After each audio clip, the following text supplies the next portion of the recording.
दें कि अडानी पोर्ट्स के चौथी तिमाही के नतीजे शानदार रहे। कंपनी की आय सालाना आधार पर 28% बढ़कर 26,711 करोड़ रुपए रही। वहीं एबिडा 44% बढ़कर 15,751 करोड़ रुपए रहा है। कंपनी के मुनाफे में 50% की बढ़त हुई है और ये 8,100 करोड़ रुपए रहा है। वॉल्यूम की बात करें तो 24% बढ़कर ये 42 करोड़ टन रहा है। पिछले वित्तीय वर्ष में कंपनी के कर्ज में भी कमी आई है। FY24 में net debt to EBITDA ratio 3.1 गुना से घटकर 2.3 गुना ये रहा है। तो बेहतरीन नतीजे। अडानी पोर्ट के शेयर में भी हम अच्छी तेजी के साथ कारोबार होता हुआ देख रहे हैं। एक व्यू भी लेते हैं अडानी पोर्ट्स पर। विवेक जी, अडानी पोर्ट्स बताइए इसमें करना क्या है। 1340 रुपए के आसपास का भाव है। आपसे पहले भी इस पर चर्चा हो रही थी। अडानी पोर्ट्स 1500 रुपए कब तक आएंगे, सर बता पाएंगे आप? तो देखिए अभिषेक, पहली चीज ये है, जो आप अगर वापस sector to sector, peer to peer अगर ग्रुप में आप चेक करो, तो जो गुजरात पिपावाव है या फिर JSW इंफ्रा है या फिर जो बाकी पोर्ट कंपनीज है, वो आपको यहाँ से कम अडानी पोर्ट से आपको दिखेगा कि 30% ज्यादा वैल्यूएशन पे ट्रेड कर रहे हैं, पहली चीज।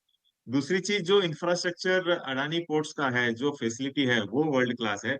अब दिक्कत खाली यहाँ पे ये है कि जो जियो पॉलिटिकल टेंशन चल रहे थे, उसके कारण जो वर्ल्ड ट्रेड हैम्पर हो रहा है, उसका खामियाजा स्टॉक को थोड़ा बहुत भुगतना पड़ रहा है। लेकिन मुझे लग रहा है कि अब नहीं लग रहा है कि एस्केलेशन बहुत ज्यादा यहाँ से आने वाला है।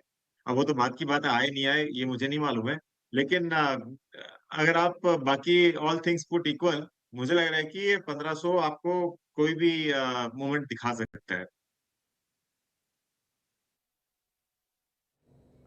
अडानी एंटरप्राइजेस के नतीजे आ गए हैं। आय आई है 29,180 करोड़ रुपए की। अडानी एंटरप्राइजेस फिलहाल जो शेयर है ये कमजोरी के साथ कारोबार करता हुआ दिख रहा है। मुनाफा आया है 451 करोड़ रुपए का अडानी एंटरप्राइजेस के। इस पर एक व्यू लेते हैं। बाकी आंकड़े हम आगे और विस्तार से रखेंगे कि ये कितना बढ़ा है या फिर कितना घटा है, और मार्जिन के फिगर पर भी हमारी नजर रहेगी। अडानी एंटरप्राइजेज आपसे ही व्यू चाहेंगे संतोष जी। जरा एक बार चेक करके शेयर बताइए कैसा लग रहा है आपको। हाँ, यस अभिषेक, मुझे इसका चार्ट स्ट्रक्चर अच्छा नहीं है बिकॉज तेजी के मार्केट में भी ये स्टॉक लगातार डिस्ट्रीब्यूशन का पैटर्न्स बना रहा है। स्टॉक अपने 20 डे मूविंग एवरेज के ऊपर टिकने में स्ट्रगल कर रहा है, तो बेटर अवॉइड करिए। इसको शॉर्ट करना भी थोड़ा सा रिस्की होता है टेक्निकल स्ट्रक्चर के हिसाब से, तो यहाँ पे शॉर्ट बनता है, बट मार्केट तेजी का है और ये स्टॉक वॉलेटाइल होता है, तो बेटर टू अवॉइड। और लेवल की बात करें तो जो नीचे मेजर सपोर्ट आएगा 2900 के आसपास आएगा। 2900 ब्रेक करता है तो उसके बाद अगला सपोर्ट 2750 के आसपास आ रहा है। तेजी इसमें 3150 के ऊपर टिकने के ऊपर ही बाद ही लौटेगी, तो फिलहाल के लिए अवॉइड करना चाहिए इस काउंटर को। ठीक है, फिलहाल के लिए अवॉइड कीजिए, ये सलाह संतोष जी की तरफ से। आय घटी है, करीब करीब 1% के आसपास की आय में गिरावट आई है, और मुनाफे में जो गिरावट है वो है 37% का। तो नतीजे थोड़े से कमजोर साइड पर ही आ रहे हैं।